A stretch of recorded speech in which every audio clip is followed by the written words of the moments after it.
What is up, guys? Welcome to Pro Wrestling Sheets live stream. Today we are doing AEW Full Gear predictions.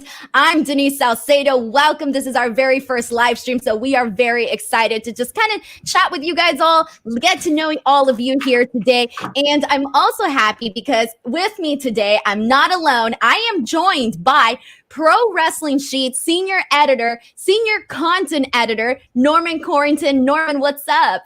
Hey, how you doing? I'm doing great. So nice to have you on here. I'm excited to really, kick off this new era of Pro Wrestling Sheet with you. Me too. The feeling is very mutual. I'm very excited. Awesome. I don't sound it, but I am. No, I can feel it, Norman. I can feel it.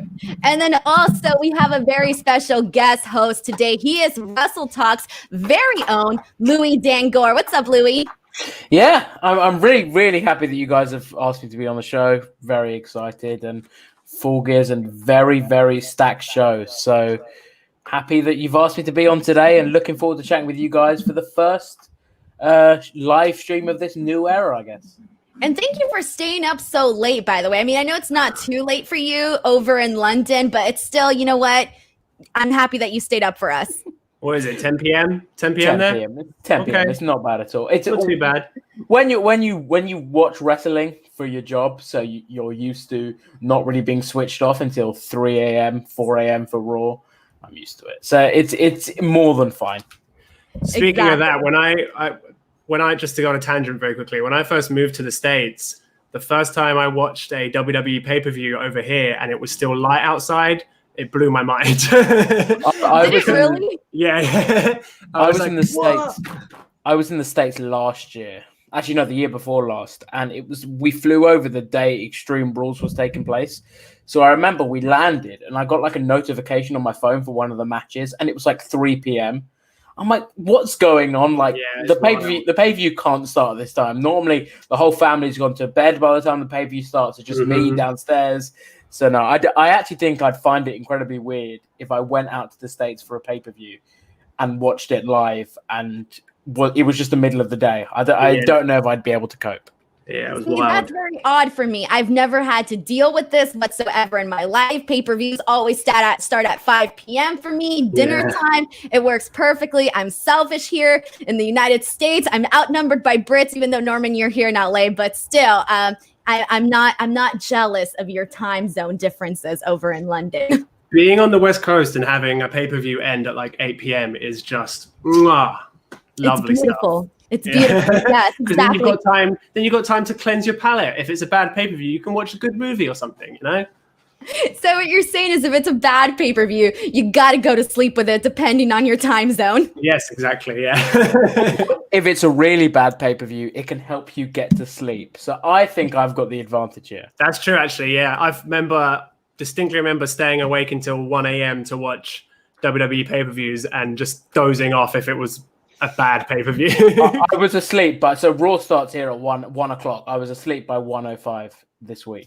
Wow, that is crazy. Well, guys, we do have AEW Full Gear to talk about. BTW, if you are watching in the live stream, feel free to send in any comments at any point. I will be reading them. And if you are watching the replay, make sure to leave some comments in the comment section below. We will be reading those as well. So let's just kind of kick it off, guys. So I want to know, and I want to start off with this because there are a lot of matches for Full Gear. What is the match for each of you that you are most looking forward to? Norman, we'll go ahead and kick it off with you.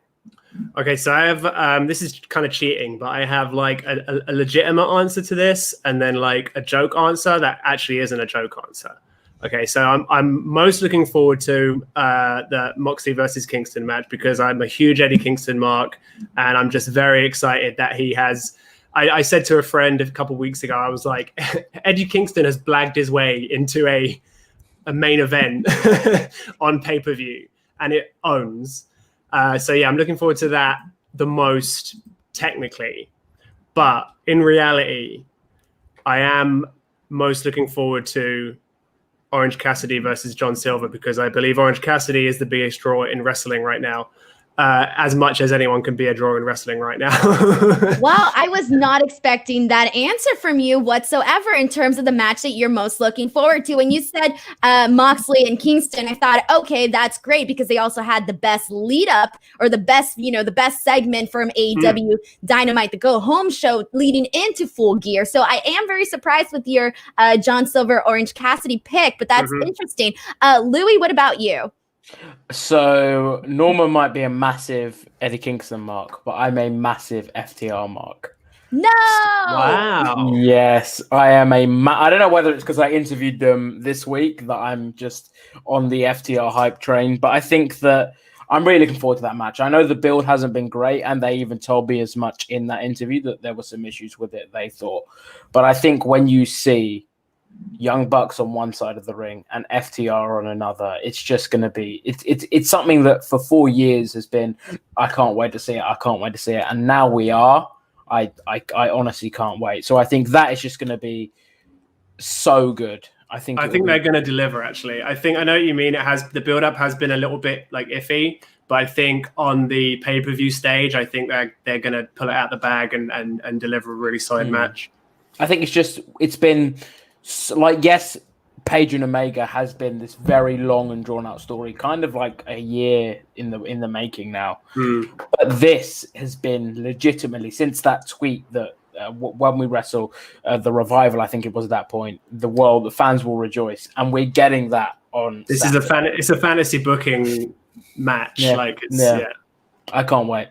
So, Louis, the match you're most looking forward to is FTR Young Bucks, but do you think that's going to be match of the night, or did you think it was going to be Kenny Hangman Page? I think it will be match of the night. I think that listen, match of the night is such a, I guess, subjective thing. My match of the night will be different to yours, will be different to Norman's, but for me, the match that I think will deliver the most to what my tastes are, which I do like tag wrestling, I think will be FTR versus the Young Bucks. But why this pay-per-view is so great is so Norman and I are differing on what we think the match of the night will be, and the match we're most looking forward to.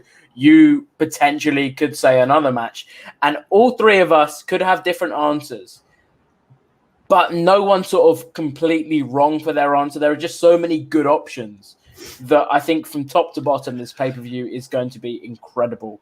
I will say I am probably wrong. I don't think Orange Cassidy and John Silver are going to have matches. The thing in terms of match, in terms of match tonight, probably not. But in terms of I will probably enjoy that match, as in for what it is. I think people are going to pop hard for it. I think that's what I think. I don't think it's going to be match of the night or anything. Same with Kingston and Moxley. I think Kingston and Moxley is going to be surprisingly good. Like Eddie Kingston, he's not in the best shape he's ever been in, but I still think he is capable of having a grade A, enjoyable pay-per-view match he's performing in front of an audience that I think, I don't know if this is like an accurate assessment. I would say maybe most of the people tuning in to Full Gear aren't super familiar with Eddie Kingston's work. And so I think it's going to be interesting to see him knock it out of the park in front of a new audience. It's definitely going to be interesting. And what I find interesting is that there's 3 people on this podcast and not one of us agrees or has the same match that we're looking forward to. So my pick for the match that I think is going to be match of the night and the match I'm most excited to watch is Kenny Omega Hangman Page. Without a doubt, I think that is going to be the most entertaining, the best in-ring work, the best everything, hands down. And Louis, you're going to fight me on this one, but I'm not a big FTR fan. I got to be honest. I'm not feeling that I'm not in the FTR gang or in the FTR family. I know. I listened to the podcast you do with Luke for WrestleTalk, and when you said it, with the first time you said it, I was a bit like, I like Denise. I like the podcast. I normally listen when I'm walking the dog, and I was like, I'm gonna have to turn this off. This is really upsetting. But no, shut us down, Louis. It's different when it's someone you know. I agree with the majority of the other stuff you've got to say, so I let this one slide. I will say I had to. One of my favorite things to do is to listen to podcasts hosted by people that I regularly disagree with. Interesting, don't you think? Bringing in a new perspective, maybe something that you might not have expected.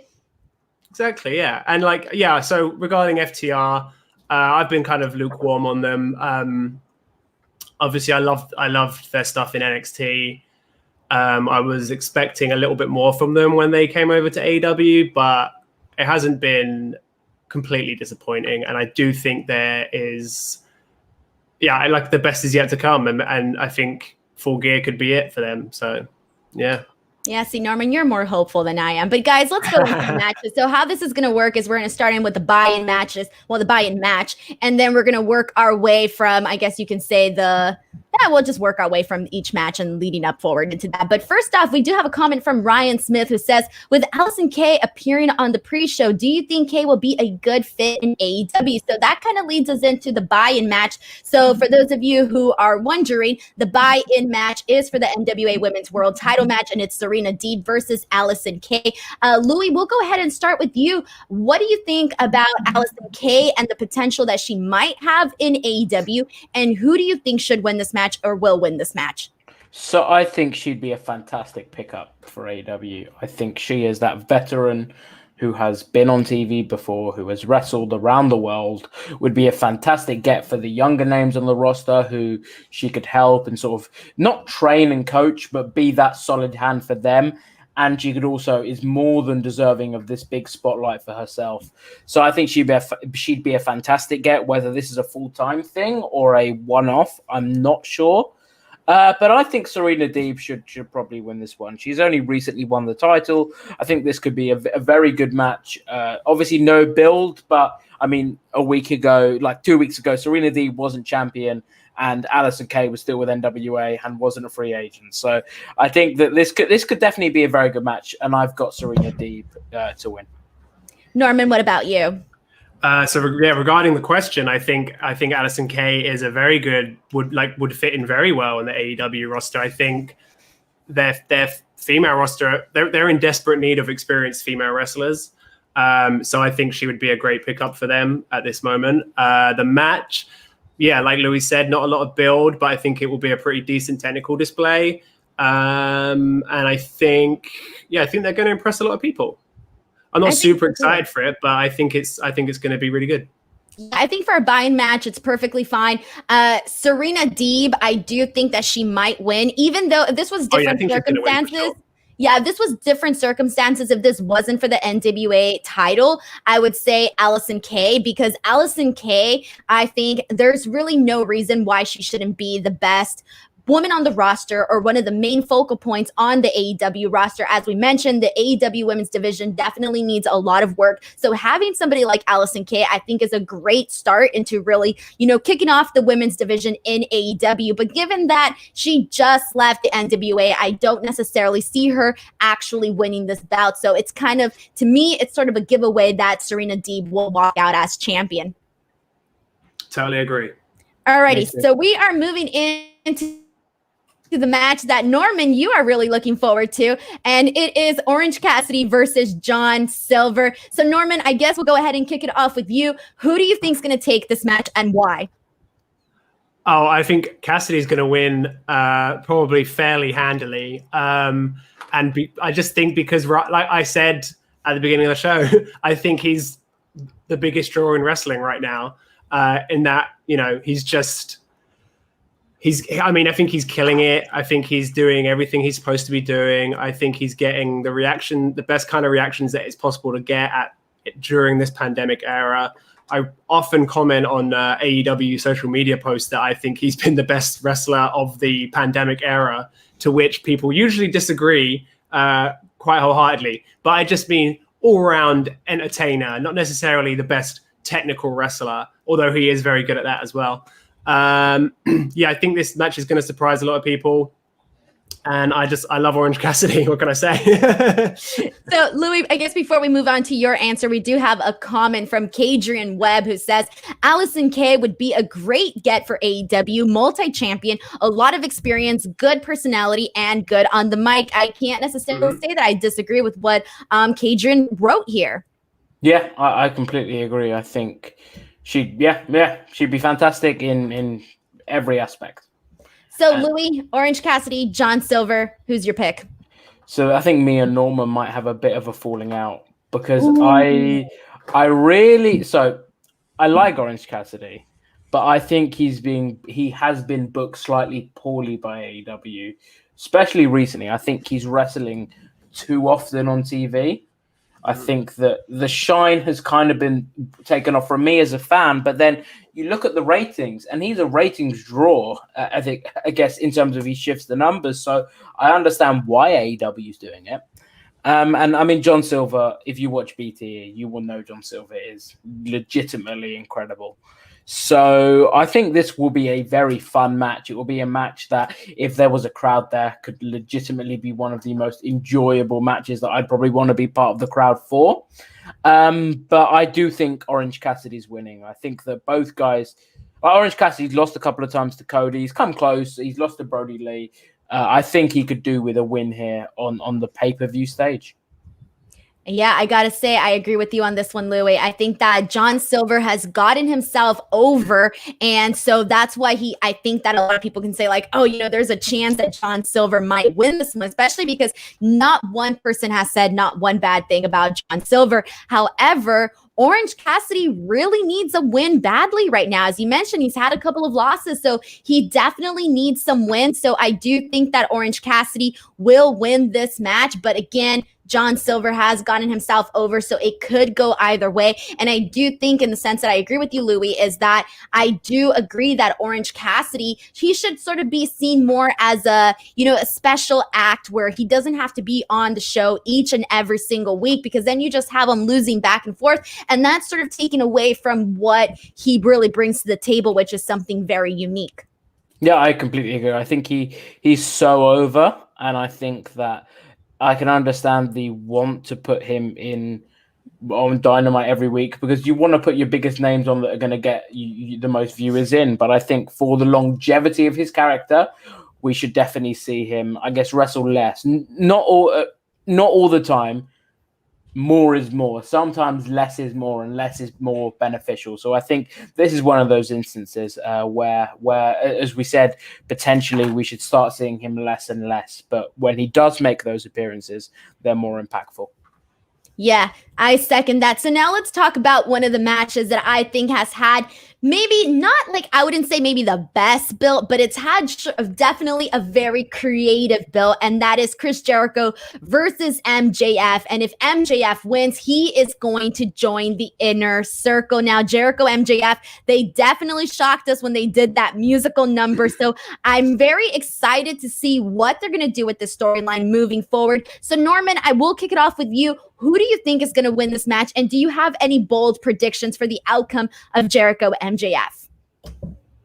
This is a tough one. I'm not entirely sure which way this is going to go. I would say I can't see MJF joining the Inner Circle.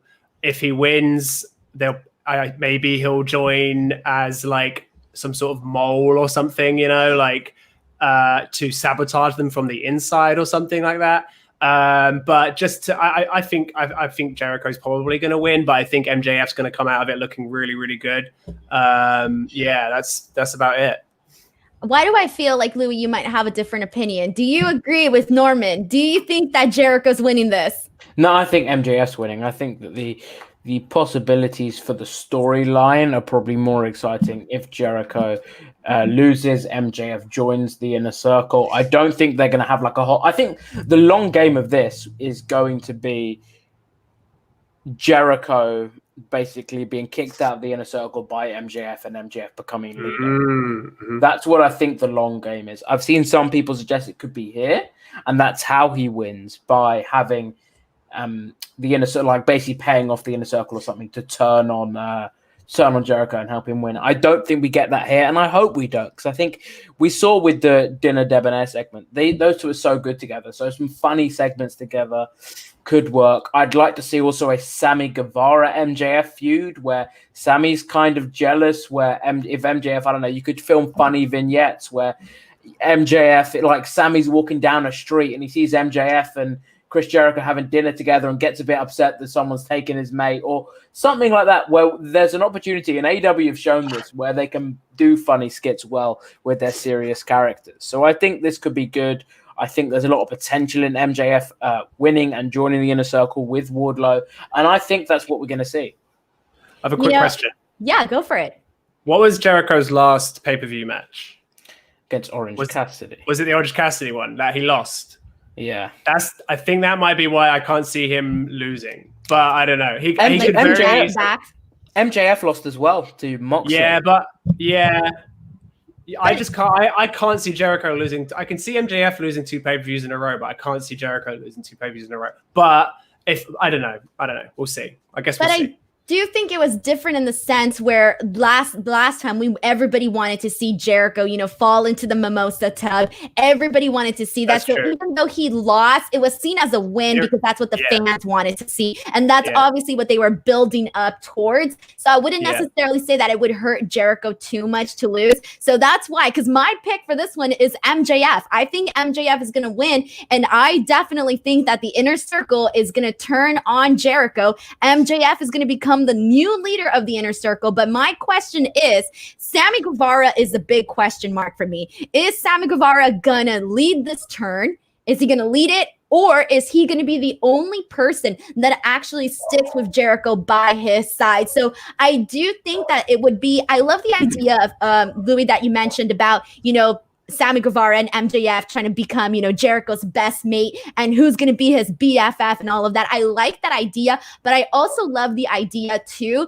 of Jericho sort of being like you guys screwed me. He could play off that very, very annoying heel. So it would come off as really funny. And yeah, both MJF and Jericho work very well together. So it would be interesting to see how this would change with MJF having the upper hand as the leader of the Inner Circle. So I do think that is sort of my bold prediction for this evening on that one. So this match will certainly be very, very interesting to see how it turns out. The only you guys have changed my mind.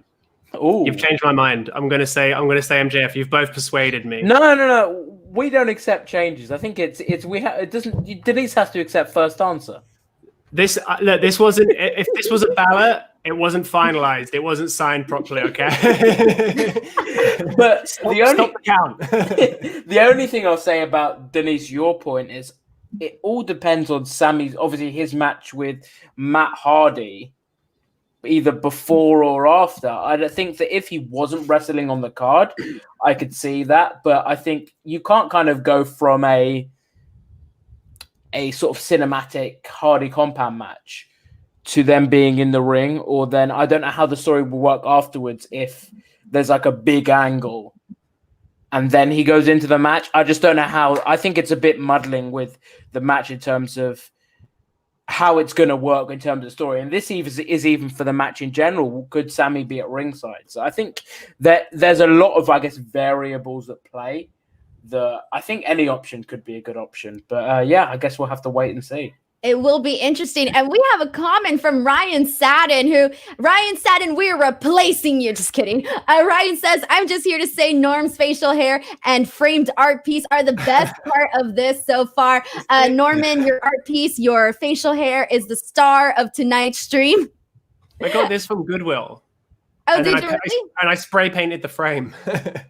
It looks great. I love how it pops on camera. And then Ryan also wrote, damn, you guys totally no-sold me here. I see how it is. Oh, no.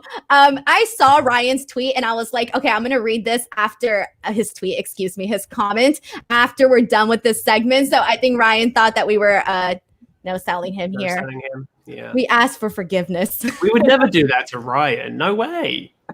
Fox Sports is Ryan Satin. No way would we no-sell that guy. Exactly. You don't want to make enemies with anybody at Fox Sports, all right? That's how it works around here. Alrighty, guys. Let's move on to our next matchup that we will be discussing. And next up, we have, this one is controversial only because of not the build for this match, but the lack of the build. Oh, hold on. There we go. We have a comment from Ryan who says that's better. Thank you. We're all friends again, guys. We're all friends. And then ha, ha, ha. Oh, we also have a comment from Elijah who says, hello, Denise and Louis and Norm. Hope all is well with you guys. Hey, we're chatting wrestling. Things are good, right? Yeah. All right, guys. So let's talk about this match because this next match, like I said, there has really been no build whatsoever sort of going into this. So You guys know what I'm talking about. It's Hikaru Shida, who's the champion, the AEW Women's Champion, versus Nyla Rose with Vicky Guerrero at her corner. Hang on. Is the she? AEW Women's Championship. Is she the Women's Champion? I don't know, Louis. Who knows? I think so, right? Do AEW have women? News to me. It's news. I can, you know what? I can't necessarily disagree with you whatsoever because it has been very unfortunate how little showcasing we've seen of Shida. Given that she's a champion, you really wouldn't know it. Predictions for this, Louis? I guess we'll start off with you. I'm gonna give this as much thought as AEW has and just say something. Does it matter? No. Wait, did you go with Shida? Shida, only because I could see them giving it to Nyla Rose just to be like, we're doing something, here's a change. But we've said that after every pay-per-view, I guess, or every time they've done something with the women's division. I'm going to go for Shida to feud with Britt Baker eventually. I mean, this match is, with all due respect, I don't care because I've been given no reason to care. This match was built because Nyla Rose basically refused to wrestle on Dynamite unless she got a title match. Like, could you imagine that being the men's feud going into Revolution? Could you imagine? Could you imagine John Silver being like, "I'm not going to wrestle until I get a title match," and then Moxley just go, "Okay, yeah, sure. Do you want it in the main event of the pay-per-view? Sure, let's do it." Like it doesn't work that way. You can't have. For the men and the women, it's just different care for the storylines. Nyla Rose's partnership with Vicky Guerrero started in July or June, and I think she's had 1 or 2 Dynamite matches since. There's been a real lack of care from AEW for their women's division, to be frank. I hope that we can see more moving forward. I already thought this was going to be Thunder Rosa in this spot, to be honest, instead of Nyla Rose. But yeah, I've got Hikaru Shida to win. Norman, what about you? I mean, look, if there's 3 women involved in a match segment and the person most likely to pop a rating is Vicky Guerrero, then I'm going to say that. Yeah, I mean, I'm going to say Shida. I think the match will probably be decent, but yeah, I'm not super invested in it. I think Shida's going to retain and probably go on to feud with Baker.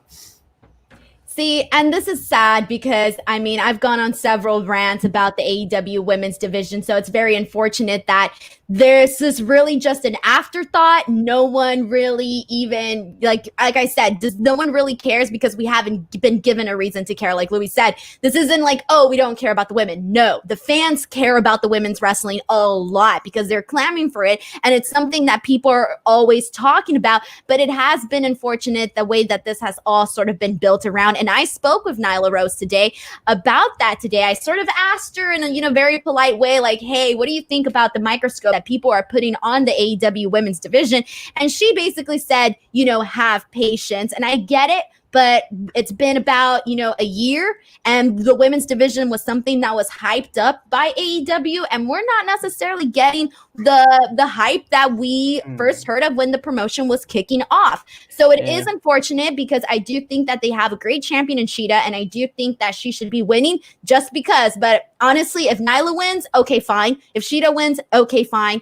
The big question mark really is what happens next. It's not really who wins this match. It's really what happens next with this here.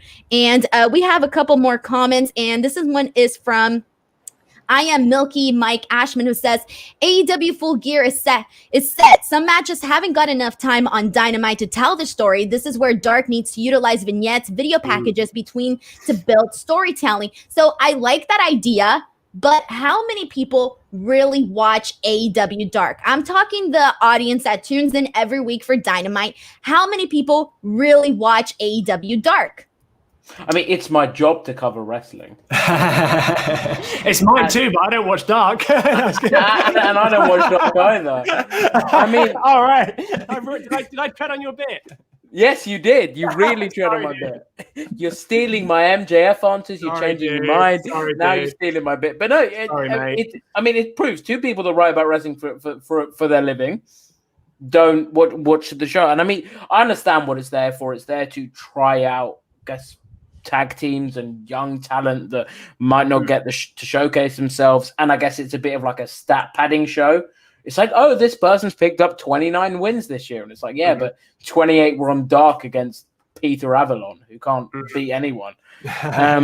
So, I mean, it's I'd like them to utilize Dark more actually on Dynamite, like show video packages submit. Scorpio Sky has done some great work. And I said this before his match with Cody, was if you don't watch Dark, you just see this guy called Scorpio Sky, who you saw at the beginning of Dynamite in the tag scene, then not for a while, who he hadn't had a tag match. He hadn't had a singles match that year on Dynamite, and he hadn't won any singles matches on Dynamite. So you're kind of sitting there thinking, okay, why do I have a reason to care about this guy facing Cody? He's never been in a singles match that I've seen him look like a legitimate threat.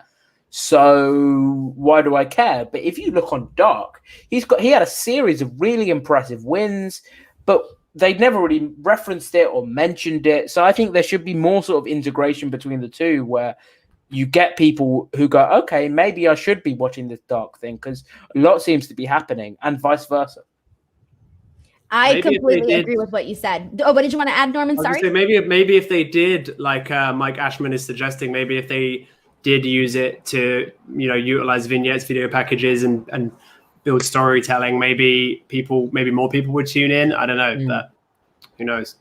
I just think that, saying, oh, add an extra hour or do this or do that, I think it's sort of a cheap way of saying, like, no, like they should be just focusing on the people that are the big stars, focusing on them, highlighting them on the show, and really putting a focus on the women's division, or at least trying to build one. Even if you're working with a slim staff of women, okay, let's try to highlight the best ones. There's no reason why somebody like Thunder Rosa, who, the crowd was very hyped for, all of a sudden really just disappeared on Dynamite, and there was no real big follow-up to that. So there shouldn't be any reason towards that. In terms of the rankings, I think it's very flawed in the terms of it doesn't always make sense, and people can argue that it does, but then other people can equally argue that it doesn't. And I haven't been a fan of the rankings since day one, because it's just so easy to end up getting yourself booked into a corner when you're dealing with the rankings, because then you can't necessarily, follow it to the truth and then not follow it. So I think that they should do away with the rankings. That's just my opinion.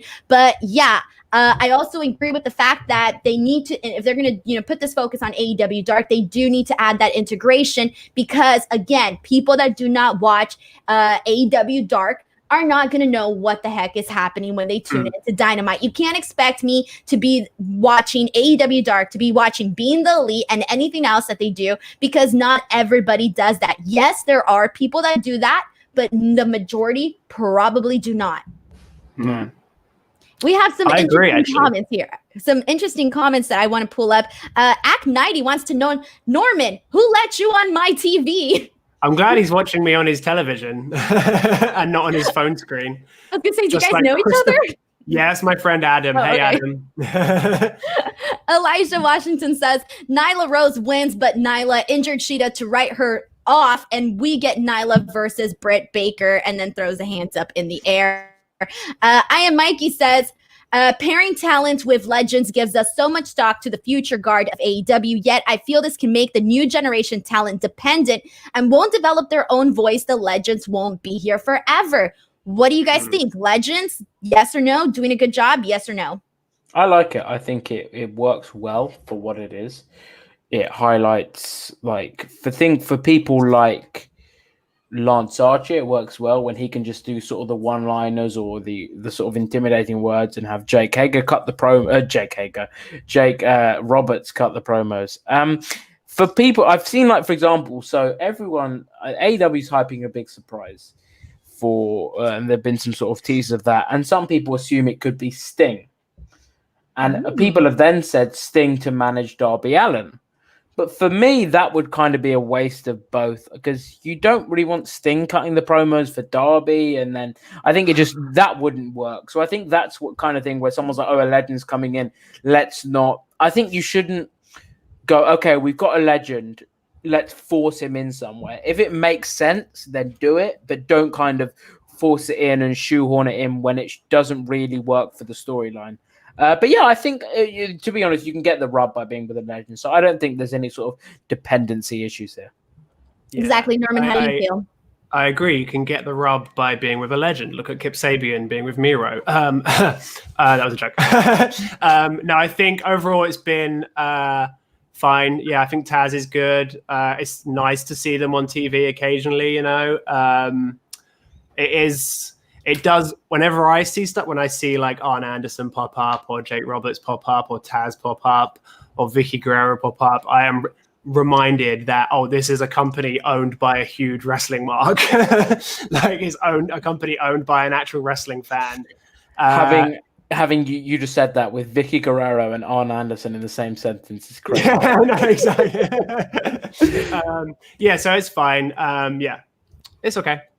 Yeah, and I actually think that AEW Dynamite from yesterday, I was going to say this past week, from literally yesterday, one of the best highlights was actually the Taz segment with Brian Cage and Ricky Starks. I actually thought that what he did there made a whole lot of sense because he kind of brought up the rankings, basically said that it was BS and called out a lot of, they did some simple math. And it was a fun segment and it made a lot of sense. So in that particular segment, having Taz, speak for Brian Cage and Ricky Starks, I thought worked really great. And if anything, I think he's one of the few managers on AEW Dynamite that is really, really, really making his stars feel even larger. I think he's doing that with Brian Cage and Ricky Starks. So I will say that obviously it depends on how the managers are being used and how they are sort of utilizing and showcasing their talent on how I kind of feel about this and all of that. Elijah Washington says,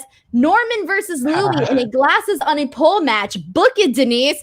Let's do it. I could be the pole as well. The only issue is, are we allowed our glasses in the match? Because if not, as weapons? No, I don't know how. As in, just you were going to see. It'd basically be a blindfold match. Yeah, I don't know about Norman, but for me, if I haven't got my glasses on, I could be swinging here and he's over here. I'm pretty blind too, to be fair. Yeah, it wouldn't be a very entertaining match if we didn't have our specs. I don't think so either. Maybe we can have a spare pair. I hate to say this. I'm going to sound very awful, but I would never want glasses. I know I would just look awful in them. And they've tried to get me to wear glasses. And I'm like, nope, not happening. So you guys are rocking it. You guys are rocking it. Sometimes I wear contact lenses just to be fun.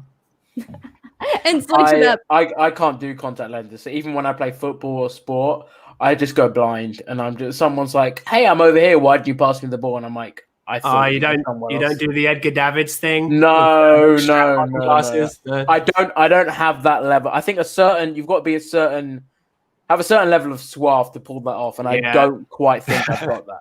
Yeah. You're gonna up your suave game. You're gonna have more suave by the end of this stream. Sounds good. Mikey also wants to add that obviously, the chat limits certain words. So he says that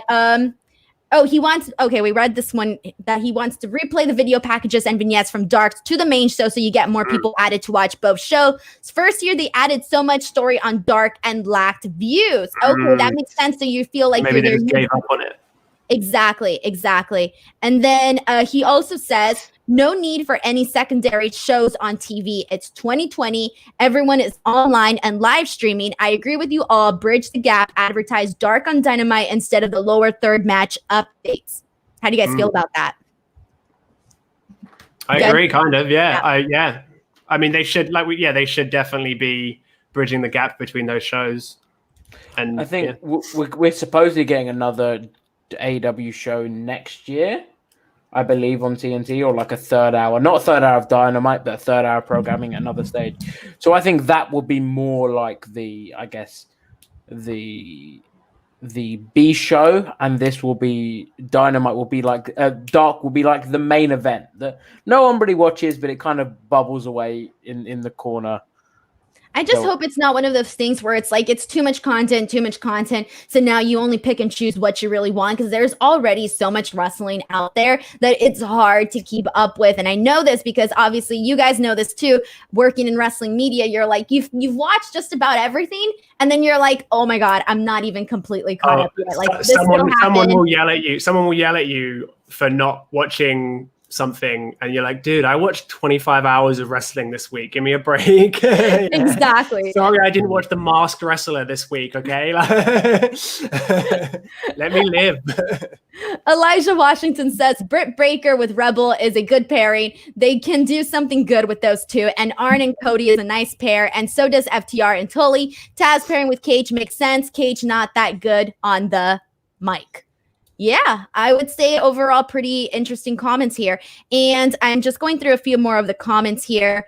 Okay, Oscar Romo says, hey, do people want Sting with Darby because they both wear makeup? That's what I was thinking. When Louis brought that up, I was like, what, people, they want to put them together because they both wear face paint. Like... So I think as well as that, like, and they think Darby's been teasing it by like sitting in the stands to watch some of Cody's stuff, which I guess is like staying in the rafters, that kind of thing. I guess it was like fantasy booking stuff to me. It's like fanfic. But that's another example where with what I said earlier, I guess people have gone, all right, if Sting's coming in, he can't really wrestle. So is he coming into a managerial role? Who's he going to work with? And it shouldn't be like that. It should be more like, okay, this makes sense. We shouldn't have to like actively search for who would work with who, I guess. Right. And see, I love Sting, and I'm such a big fan of Sting. So even just the possibility of him joining AEW in some sort of way, I think it's very exciting. But at the same time, when everybody is a manager, anybody who's ever worked in wrestling comes into AEW and is a manager, it does take away from that uniqueness and the, just a bit feeling special. Obviously, because of Sting's star power, it would feel more special. But I partly don't see it happening. I see it more as, Darby is really just doing like a, just an homage. Thank you. An homage to Sting. That's what I'm seeing here. Oscar Romo also points out that he likes the mystery with Darby. How do you guys feel about that? Yeah, I don't think he necessarily needs a mouthpiece. He doesn't need a manager. I think he's fine as he is. Yeah, I agree.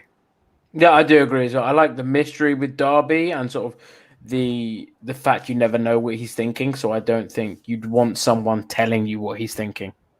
Exactly. Al Waster says, I watch Dark. Dark is great to watch. Just watch pure matches. Hats off to you then. Hats off to 205 Live. That's what people say about 205 Live as well. I don't think I've ever seen an episode of 205 Live. So that should tell you guys everything about pure that. Matches. Oh my God. All right, guys, let's move on to the next match here. All right, so we just talked about, we went off on a real tangent there with Shida and Nyla Rose. But let's talk about Matt Hardy versus Sammy Guevara, the Elite Deletion match. So in this one, I want to know, are you guys even excited to see this match? Or did you even think that they were still going to continue pursuing this match? Because to be honest, for me, I thought this whole feud was over. So when they announced that this match was happening, I was like, okay, whatever. Norman, let's kick it off with you. What do you think this match is going to be? Obviously cinematic, but what do you think is going to happen? Who do you think is going to win?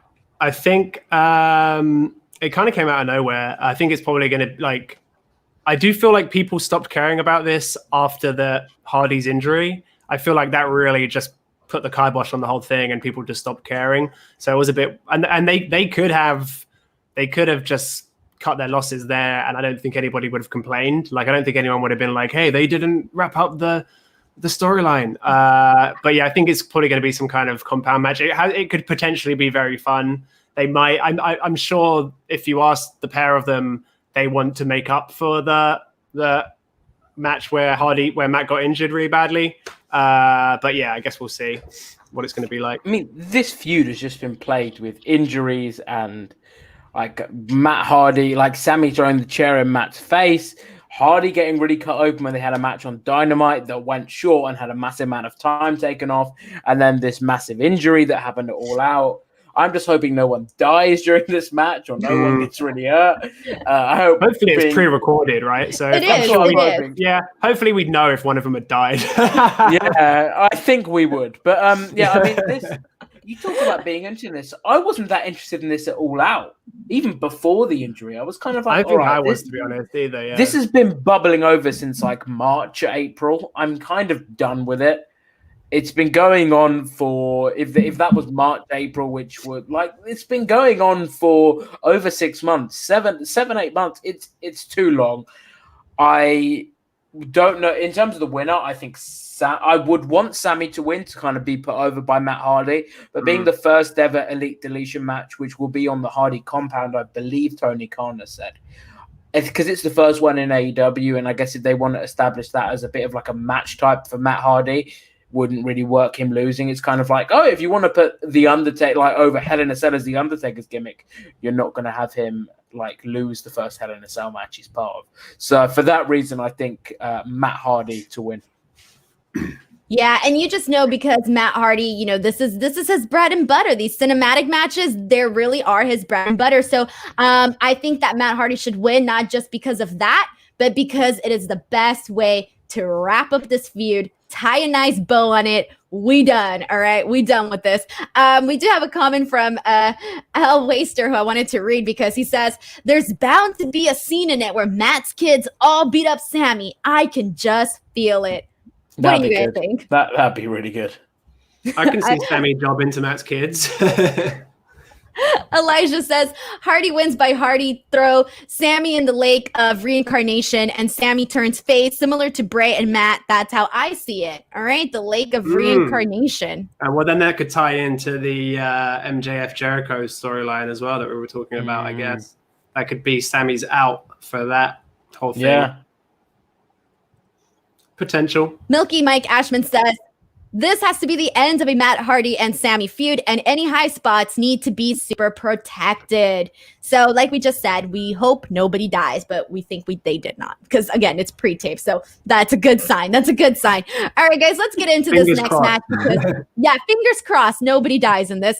Let's get into this next match, and this one is very interesting because I think it had the best lead-in to this match than probably most of everything that I've been seeing. I thought it had the best moment on Dynamite, and I think with that being said, you guys can guess it. Jon Moxley versus Eddie Kingston in an I Quit match for the AEW World Championship. Louis, we'll start with you. What do you think is going to happen in this match? Who do you think is going to win?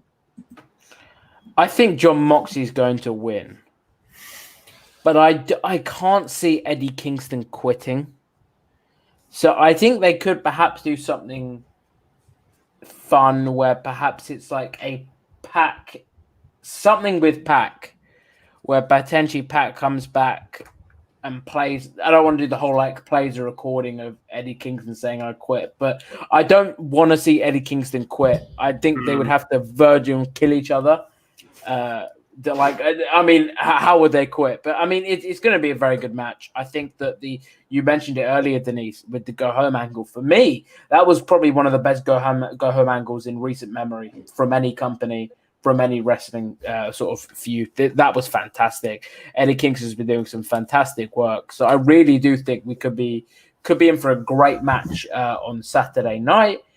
And I do think we've got Jon Moxley winning, retaining his title, and then going on to feud with, I guess, the winner of Page and Omega from this show as well. Right. Norman, how do you feel about this?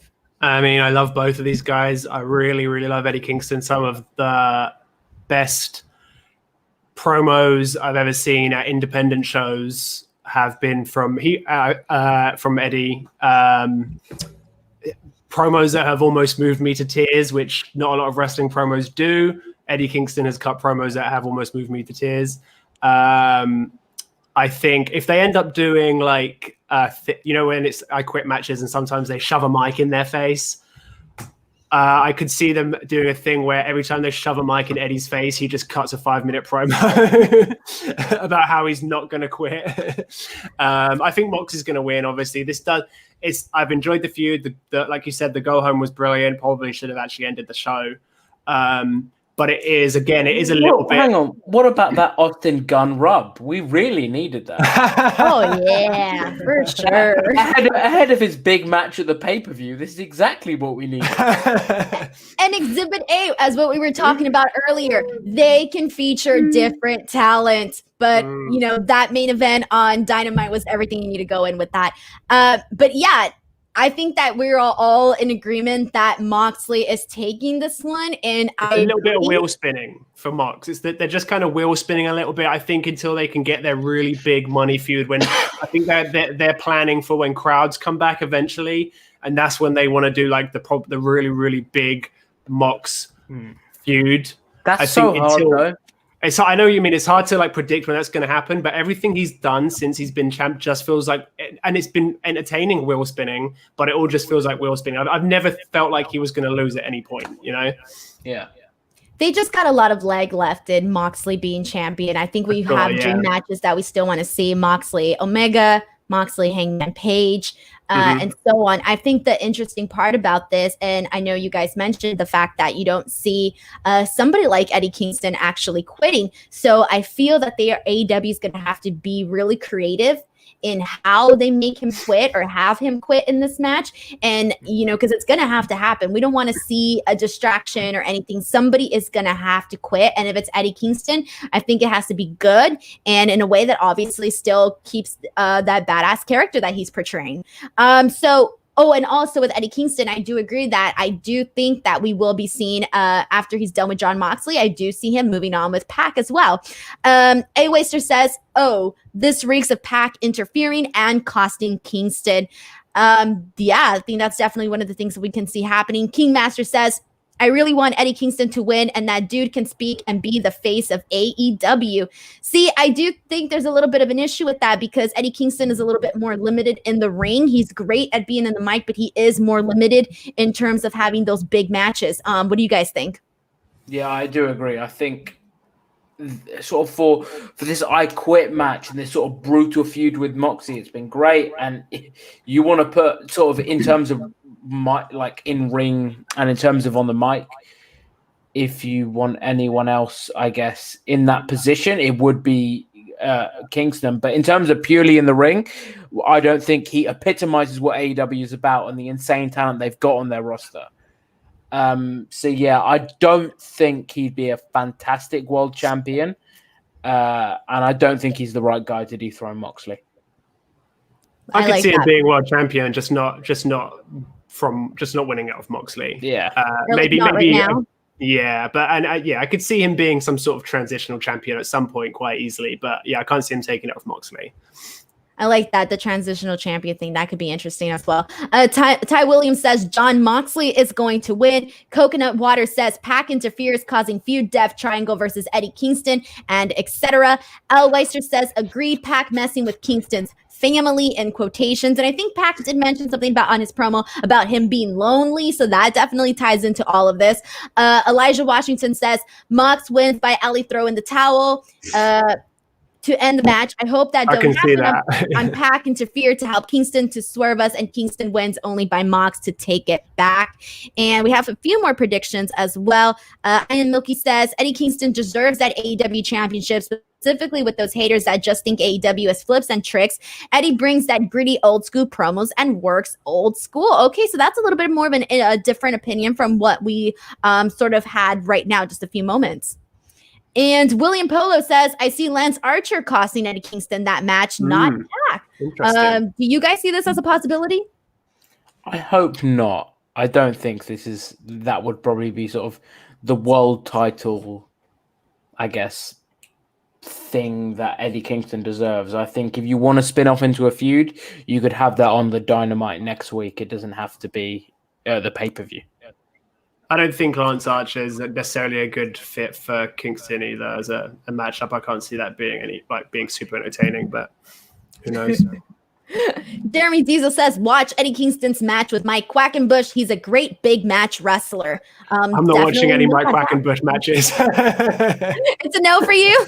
No, I'm not watching any more Mike Quackenbush matches. Alrighty, guys, let's go ahead and move on to the next match. So let's move on to Louis' pick for a match of the night, or match you're most looking forward to. And it is FTR with Tully Blanchard versus the Young Bucks for the AEW tag team titles. And with the added stipulation, if the Young Bucks lose, they will never challenge for those titles again. Norman, we'll kick it off with you. What do you think is going to happen? Who are your picks for this one? I'm not going to lie. I actually forgot that was a stipulation.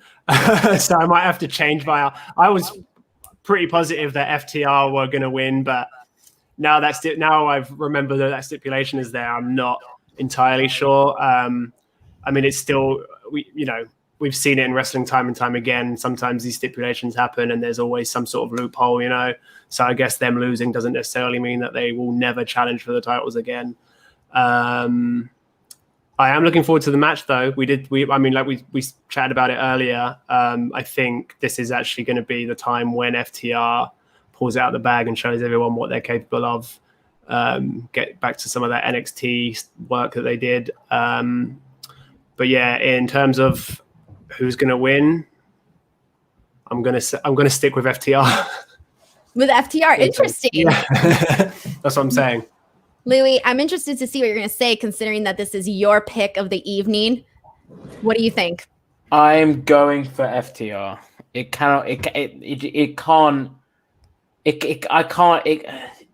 too soon for the Bucks. It feels too soon. I'm shocked that both of you said FTR. Honestly, continue on, but I'm shocked.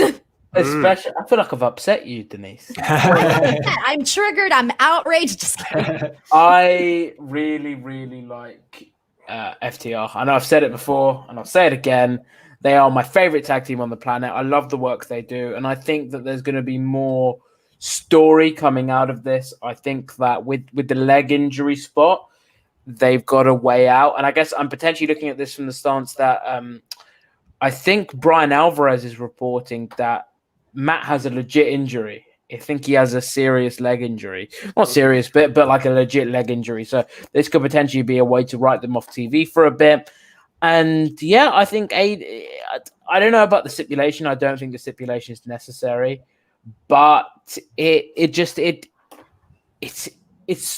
has thrown it off for me because I was so certain on FTR, and then with the stipulation, I was like, okay, I'm not certain anymore. And then with the injury spot on Dynamite last night, I'm like, okay, I'm now pretty certain again. It's going to be FTR. So I'd be shocked if we're not sitting here on Monday or Sunday with FTR as champions.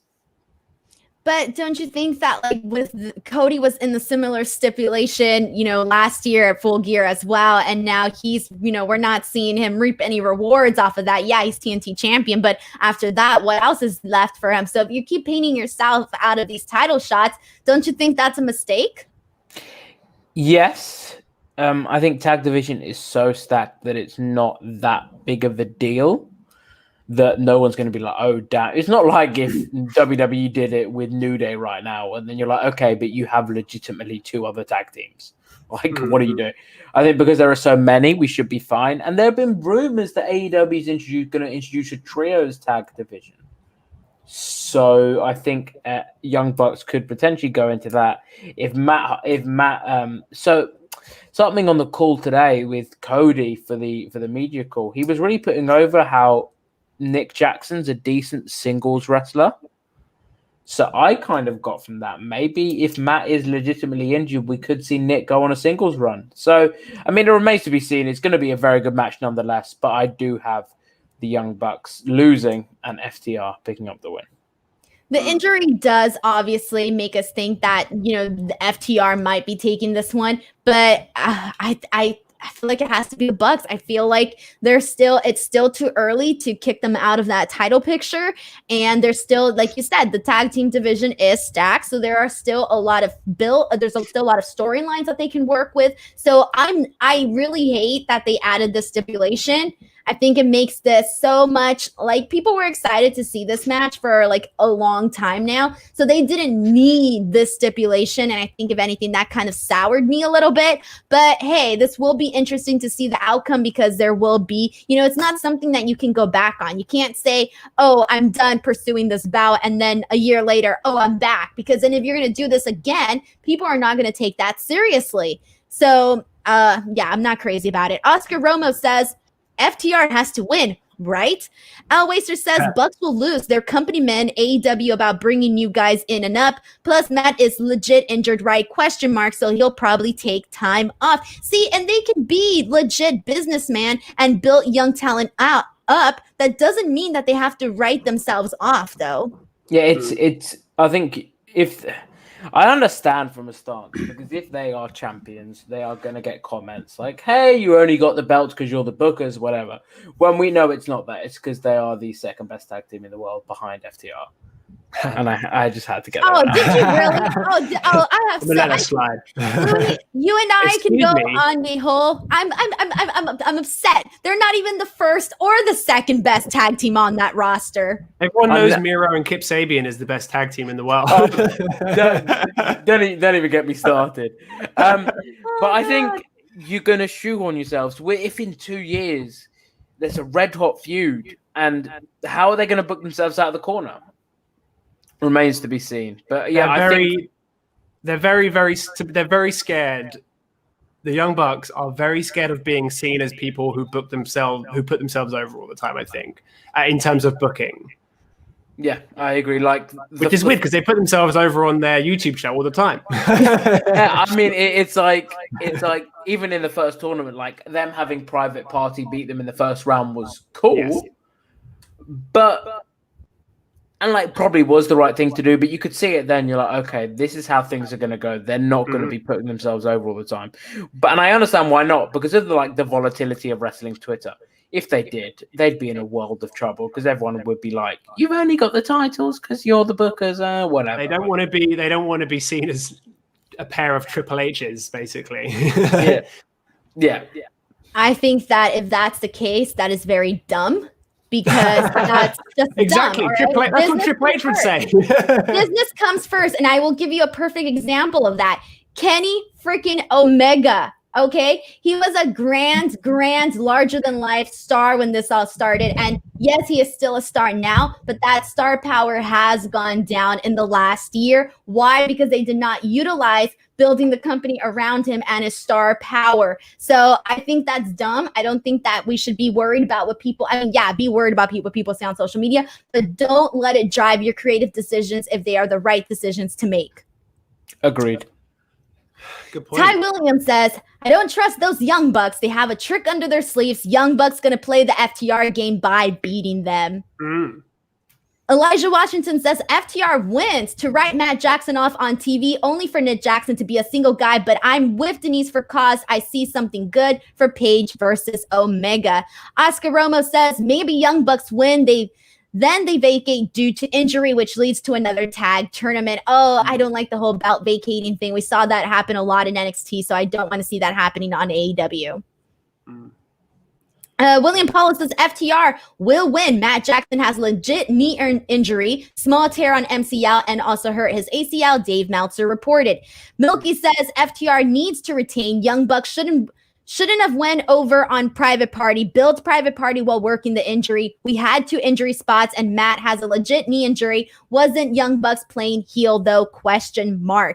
Cantor Cloud says Santana and Ortiz are the best tag team around. The North are a close runner-up. Hopefully they get a title shot in AEW after this pay-per-view. Cantor Cloud, you are my man here, or woman, or whoever. Cantor Cloud, I agree with you because Santana and Ortiz, in my opinion, are the best tag team that there is. I thought you were going to agree that the North are the close runner-up. I do love the North, though. They're yeah, not me my too. favorite. My most favorite. Yeah.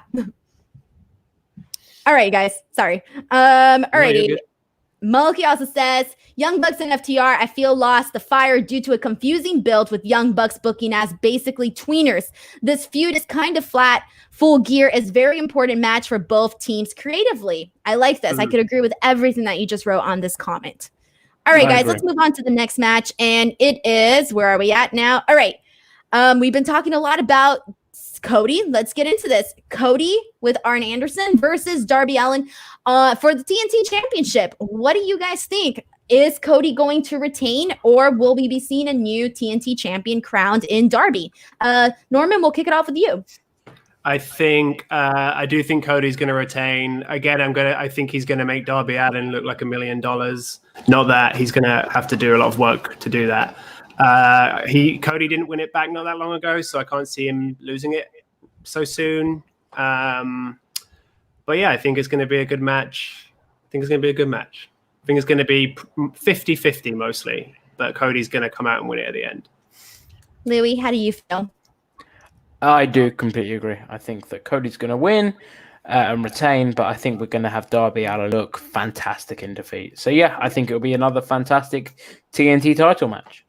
Well, just to stir the pot, I'm going to completely disagree with the both of you, and I'm going to go with Darby winning this one because I believe that the TNT title should be on a younger talent that you want to build up. Cody is established. He's Cody. Cody's fine. Darby Allin is somebody that needs the belt, so I'm going to go with Darby on this one. I mean, I wouldn't be mad at that. Like, I would like that. I just feel like they shouldn't have put it back on Cody that soon. But then I guess maybe Darby beating Brody is a little bit more harder to believe. I don't know. We'll see. Mikey says, LOL, I got to change my name from Mikey to Milky. Mikey to Milky. I've been seeing Milky this whole time. You did say Mikey one time. You said Mikey once. Oh, you said Milky first, then you said Mikey, and then you went back to Milky. You know what it is? It's the double I. So I saw like I didn't know if this was an American thing, so I was just like, I'm just gonna leave it. So everybody caught that except me. Wow, that's really embarrassing. Sorry, Mikey. I'm sorry that I called you Milky. And Coctuar Cloud says, I'll go to bat for the North any day of the week. Yeah, Hurricane Moon. I love Ethan Page. Agreed. Hurricane Moon says, I reckon FTR win, and I think Paige beats Kenny, but of course, I could be wrong. I've been watching all wrestling since 85. The build-ups lean that way for me. Ty Williams says, Cody going to retain by Brandy Rhodes' help. Oh, I wouldn't want to see that. Would you guys want to see that? Is she a heel or a baby? Is she a heel or a baby? Who knows? I'll flip a coin and we'll judge. Mike M says, could Sting interfere and help Darby win? I hope not. I wouldn't be mad if Sting shows up, but I don't want him to interfere in that match. Coconut Water says, I think Darby should win, but Cody just won it so recently, so I don't see him losing it. Yeah, so it seems people are kind of having different opinions here because Paul Lawrence also sees Darby winning. Al Weiser says, can't buy into Darby personally, gets all this built and mystery around him, then loses the big title matches. He needs to get on the mic more. The Moody Skater gimmick doesn't do it for me. Okay, do you guys agree with that? I kind of agree, and that sums up quite a lot of AEW's booking. I feel like that's kind of an issue they've had since they started, which is building people up really well and then having them lose pronto, you know. I mean, it hasn't been completely detrimental to how enjoyable their shows are, but yeah, it's something to think about. Yeah. Louis, you were nodding your head. Yes and no. Like, I really like Darby's character, but I do understand the whole, like, in terms of him winning things, he potentially needs why is he in this match? I didn't even have an answer. Because Cody wants to work with him, I guess. Yeah, but I mean, in terms of on-screen storyline, I don't know. Like, I don't know if I missed something, so like it would be nice to see him pick up the win, I guess. And I think there's more mileage in having Darby like pick up wins and be competitive with people, but being able to beat Cody and then a year down the line, 2 years, 3 years, whatever, have him finally beat Cody. So I think this could be part of a longer storyline with them. And I hope he doesn't win right now. All righty. Let's get into the last match, guys. And this is the match I think is going to be match of the night. And it is Hangman Adam Page versus Kenny Omega. This is the AEW World Championship Eliminator Tournament final match, with the winner receiving a future AEW World title match. Louis, we'll start with you. What are your thoughts on this match? Who do you see winning this one? Are you torn? I would have done the same thing, to be fair. I think I have an answer, but I'm not 100%. I think Kenny, but I could see it also being Page, and then that fueling Kenny basically fully turning into the cleaner. It really could go both ways, but I'm gonna go for Kenny Omega. That's my final answer. Final answer it is. Unless one of you guys makes a very compelling point. You want to phone a friend? And in which case, I may pull a Norman and change my answer. Yes. Norman, what do you think? So I think it would be weird for Kenny to lose after this sort of soft reboot of him. But I do think Hangman is going to win. I can't really explain my working out. I can just see him winning. I don't know if Kenny, I mean, look, it says a future AEW title shot, so I guess whoever wins doesn't have to go straight into the title picture. Although I think that is what is going to ultimately happen. I don't know that Mox and Omega Part 2 is necessarily. I don't think it's time for that right now. Yeah, I think Hangman is going to win. That's as much logic as I can vomit out right now. I think you guys are both nuts. You guys are both cuckoo. It's definitely going to be Kenny Omega, hands down. I'm not even. Said Kenny. Sorry. I said Kenny. We agreed, Denise. Oh, sorry. I thought you said, but you I'm said sticking with Hangman. I'm sticking with Hangman. Winning too, though. You were torn. I was torn. I wasn't as convinced as you were. Yeah, you weren't. I'm sticking with Hangman with the caveat that it is weird. It would be weird for Kenny to lose right now, but I'm still sticking with Hangman. It's Kenny. It's got to be Kenny. Like, this is it, guys. He's time to bring that star power back. Time to keep building around him, or start really building around him. I don't think that Paige would lose much from losing this match. He definitely still has time to get back up there and get another title shot down the line. I just think right now is the time for Kenny. It makes most sense for Kenny Omega to win. Coconut Water says Kenny is winning, but I see him turning heel. Alweister says Kenny by going full heel to win, and Paige's loss is what will get his character to move on from that drunk gimmick. I like the drunk gimmick. Yeah, it is what it is. I really love Hangman Page. I think he's definitely. I love Hangman. Yeah. Alrighty, guys. Is that he's someone I would want to hang out with, and I like that. I agree with you. Guys. Oh wait, we have one more comment. William Polio says Kenny Omega because he is focused while Hangman is nervous and busy being drunk. The loss will make Hangman get focused and go after Kenny when Kenny wins the AEW title. Yeah, I do think that ultimately, I would be surprised if the sort of order of AEW champions doesn't go Moxley, Omega, Page. That's what I think is going to be sort of the long-term direction. Ty William also adds Kenny Omega is a cleaner, but he's not going to win clean. He will get outside influences to help him. We will see. I still think that is definitely going to be match of the night. But Norman, Louis, any last final thoughts that you guys want to add? Looking forward to the pay-per-view. What do you guys think? Look, I guess I'll throw a question into the mix for you guys. What match is going to main event? I'm going to go. Oh, wait, Norman, do you have an option already? I assumed Mox Kingston would main event. I assumed that would be the main event, but I'm not sure.